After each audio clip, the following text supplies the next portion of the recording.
Olá, amigos aprendizes do Evangelho. Estamos no capítulo 3 do livro Os Mensageiros e o André se despede dos trabalhos no Ministério da Regeneração, se despede da Narcisa, o Tobias vai acompanhar ele aos novos trabalhos e o título do capítulo é No Centro de Mensageiros, porque nós vamos, junto com o André, conhecer esse lugar e, principalmente, algumas das características deste trabalho que é efetuado lá. Os alertas do Tobias, que é o Tobias que vai fazer essa explicação hoje para a gente, são importantíssimos, não só para o André, que está lá conhecendo os trabalhos pessoalmente, mas para nós que estamos aqui encarnados. Vamos dar bastante valor aí para o que o Tobias vai dizer, para que abra os nossos olhos, para que desperte as nossas mentes e os nossos corações, cada um refletindo sobre a sua vida, né, sobre a sua encarnação, e como que a gente pode aplicar isso diretamente nas nossas atitudes do dia a dia. Sempre visando nos tornarmos pessoas melhores, né? E abrir os nossos caminhos aí no mundo espiritual, para que a gente tenha uma boa recepção, né? Que seja um pouquinho melhor do que foi a do André.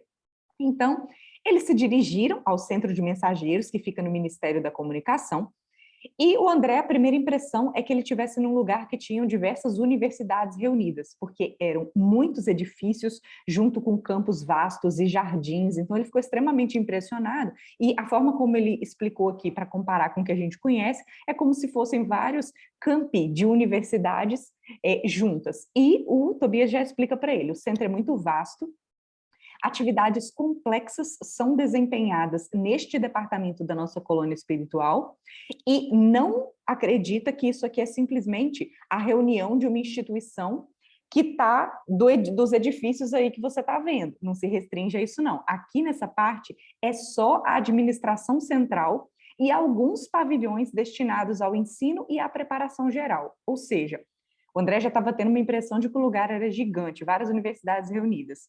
O Tobias estava dizendo para ele não se surpreender, porque o lugar, na verdade, era muito maior, aquela era só uma parte do todo que representava esse centro.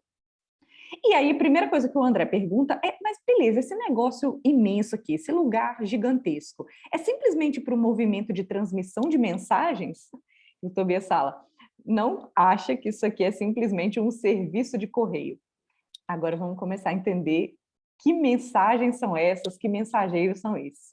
O centro prepara entidades, espíritos, a fim de que se transformem em cartas vivas de socorro e auxílio aos que sofrem no umbral, na crosta e nas trevas. Preparam-se aqui numerosos companheiros para a difusão de esperanças e consolos, instruções e avisos nos diversos setores da evolução planetária. E ele não está falando só de emissários invisíveis, né, de espíritos que vão recolher sofredores nas regiões de sofrimento do mundo espiritual, ou que vêm ajudar os encarnados, mas como espíritos, né, mentores, não. Também são organizadas turmas específicas para reencarnações que vão fazer determinada tarefa. Por exemplo, médios e doutrinadores, ele diz que saem de lá a centenas todo ano. É uma coisa muito comum no contexto espírita, né? Pensar nessa tarefa de médiums e doutrinadores, porque nós consideramos como algo muito importante, é um serviço enorme feito à humanidade.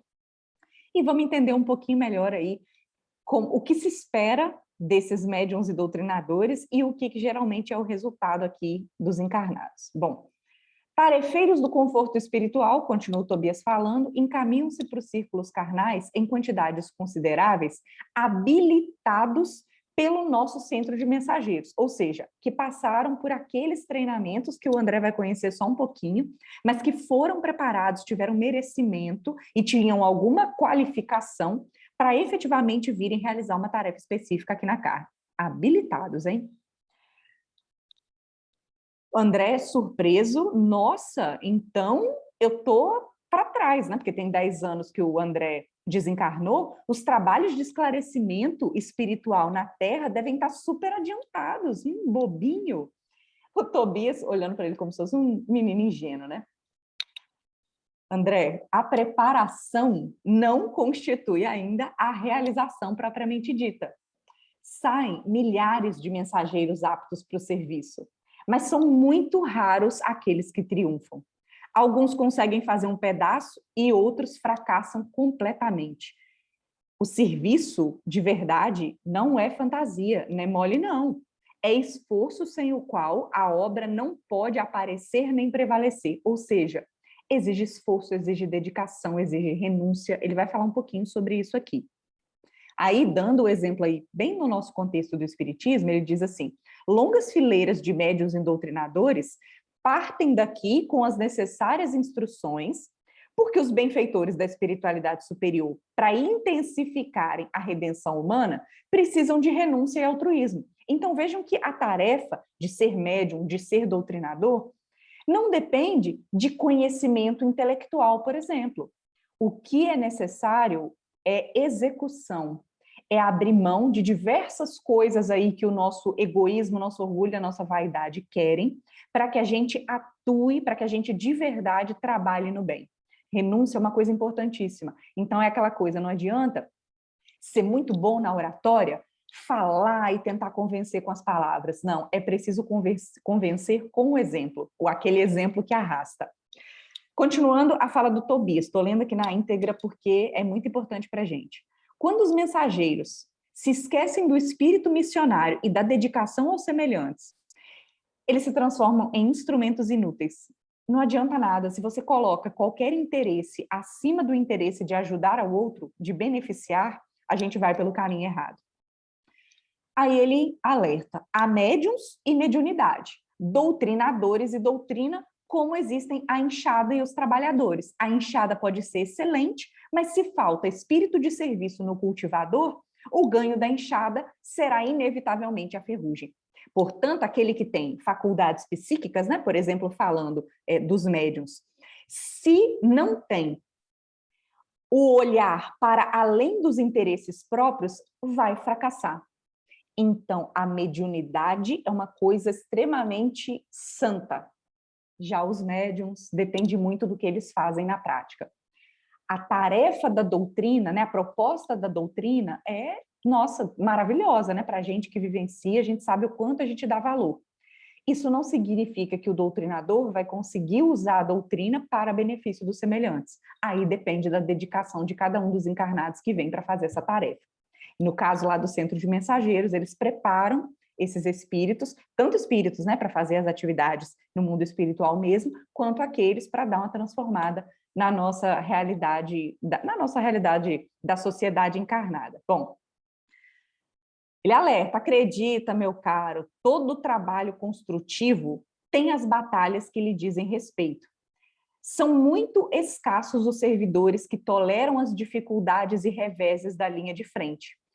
Esmagadora porcentagem permanece à distância do fogo forte. Trabalhadores sem conta recuam quando a tarefa abre a oportunidades mais valiosas. O que ele quer dizer? Às vezes a gente vai, prepara lá, né, tudo certinho, mas quando chega aqui, e começam a surgir as dificuldades, aquilo que nos tira da zona de conforto, que exige o nosso trabalho de paciência, de verdade, de reforma íntima, a gente recua porque é difícil.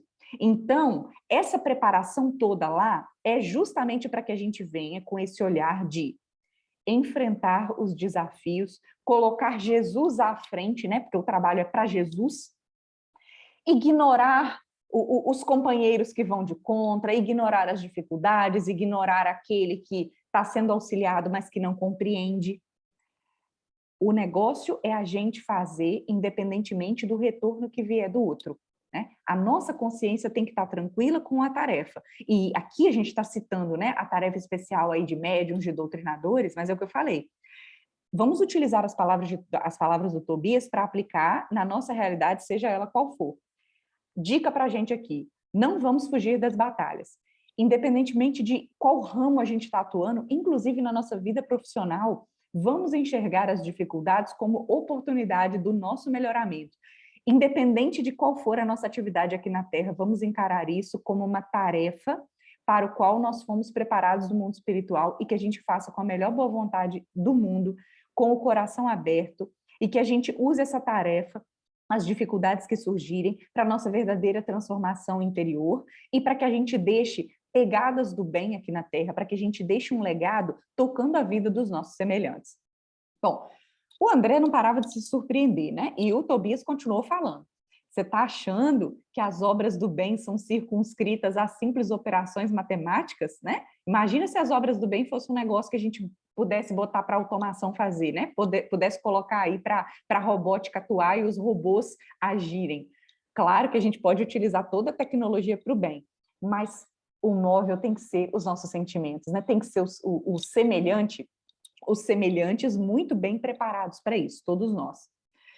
Bom, o problema é que aqui na Terra, a gente crê que a gente pode resolver todos os problemas pela atitude suplicante. Então, a gente acha que se ajoelhar, que rezar, que pedir, adianta alguma coisa. Só que isso, diz o Tobias, não soluciona as questões fundamentais do espírito, nem simplesmente adorar a divindade constitui a máxima edificação. Toda atitude no bem, ele diz aqui, todo ato de humildade e amor é respeitável e santo. E, com certeza, a gente ganha créditos, né, ganha bênçãos divinas para isso, né, com toda a atitude que a gente faz do bem. Só que não adianta se a gente não fizer manutenção e limpeza do vaso do nosso coração para receber essas bênçãos. Porque senão a gente faz alguma coisa mais externa do que internamente, né? A gente não aproveita a nossa ação no bem para mudar, para a gente se transformar, para limpar o nosso coração.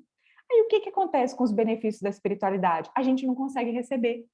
E aí a gente não consegue enxergar os desafios como bênçãos, que são trabalho também, né? O trabalho que nos modifica. A gente não consegue perceber a renovação de energias que a espiritualidade nos fornece demais, né? Não importa o quanto a gente se esforce, o quanto a gente trabalhe, o quanto a gente canse o corpo físico. Se a gente tiver conexão ideal com a espiritualidade, a gente senta um pouquinho, deita um pouquinho, respira fundo e a gente consegue ganhar as bênçãos que renovam todas as nossas energias. Bom, então, o objetivo lá, né, trabalhar os espíritos que se transformem em cartas vivas de Jesus para a humanidade encarnada. Aí aqui outra reflexão para a gente. Nós estamos conseguindo ser, de alguma forma, cartas vivas de Jesus, né? Aquela coisa de aplicar o evangelho, mesmo que seja um pouquinho por dia no nosso cotidiano, principalmente para contagiar, né? Contagiar é uma palavra mais bonita, contagiar os nossos colegas de encarnação. Continuando, Tobias, raros triunfam porque nós estamos extensivamente ligados ao nosso passado de erros criminosos. Esses erros que a gente vem cometendo ao longo das nossas encarnações anteriores, como que deformam o nosso perispírito. E aí, toda vez que a gente tem uma nova encarnação, a gente fica tão apegado a essas deficiências da nossa alma, que a gente esquece de ver que todos nós somos filhos de Deus, nós temos dentro de nós a essência divina. Então, a gente tem que olhar para o que a gente pode ser, não para o que a gente já foi, né? Cada um, com o autoconhecimento, consegue perceber onde estão as imperfeições e a gente consegue perceber que, em alguns ramos, a gente realmente deve ter cometido erros muito grandes, porque as nossas imperfeições naqueles aspectos são muito grandes. Mas a gente tem que olhar para o outro lado, o que a gente já conquistou, qual é todo o potencial divino que nós temos. Todos nós seremos espíritos puros um dia, seremos espíritos perfeitos, faremos o que Jesus fez. Isso depende da nossa melhoria contínua. Então, vamos olhar para o que a gente tem de potencial, do que a gente pode vir a ser, do que nós viremos a ser, e não ficar agarrado com os nossos erros que a gente não quer desgrudar, né? Bom, e outra coisa, a gente precisa perceber, como eu já comentei, e o Tobias ressalta aqui, que todo desafio, toda dificuldade, todo obstáculo que aparece na nossa frente é uma oportunidade de trabalho e de transformação. Para isso, diz o Tobias, a gente precisa ter olhos de ver. Se a gente não tiver, a gente vai ficar reclamando do que acontece, que não está sob o nosso controle, ou que causa dor. Lembremos, a dor no nosso planeta, planeta de provas e expiações, ela é inevitável, mas o sofrimento é opcional. A gente pode escolher como lidar com a dor que aparece para a gente. Seguindo em frente, eles conhecendo o resto do local, o André descrevendo espécies de flores que ele nunca viu aqui na Terra. Ele viu realmente uma movimentação de universidade, galera, né, turmas de aprendizes encaminhando-se para as aulas diversas. E eles foram diretamente procurar o Aniceto, que a gente conheceu no capítulo passado. Encontraram e o Aniceto falou, Tobias pode voltar tranquilo lá para os seus trabalhos, a partir de agora o André vai ficar sob os meus cuidados. O Aniceto mandou chamar o Vicente, e quando o Vicente chegou, explicou para o André, né? O Vicente é o nosso único aprendiz médico, vocês vão ficar juntos em vista da afinidade profissional. E virou para o Vicente e falou, o André, nosso novo colaborador, também foi médico nas esferas carnais, e a ideia é que ambos vão se encontrar bem à vontade, partilhando a mesma experiência, naquilo que a gente viu no capítulo passado, de como é que eles trabalham, né, em grupos de aprendizes, dentro de um contexto semelhante, relacionado ao que eles fizeram na Terra, ao tipo de atuação profissional, por exemplo. E convida, por favor, Vicente, ponha o André aí a par de como é que a gente funciona, regulamento, e amanhã, depois do meio-dia, venham juntos para as instruções. E no próximo capítulo a gente vai conhecer um pouquinho dos detalhes de como foi a última encarnação do Vicente. A gente vai conhecer uma situação desafiadora. Não percam e até a próxima semana. Tchau, tchau.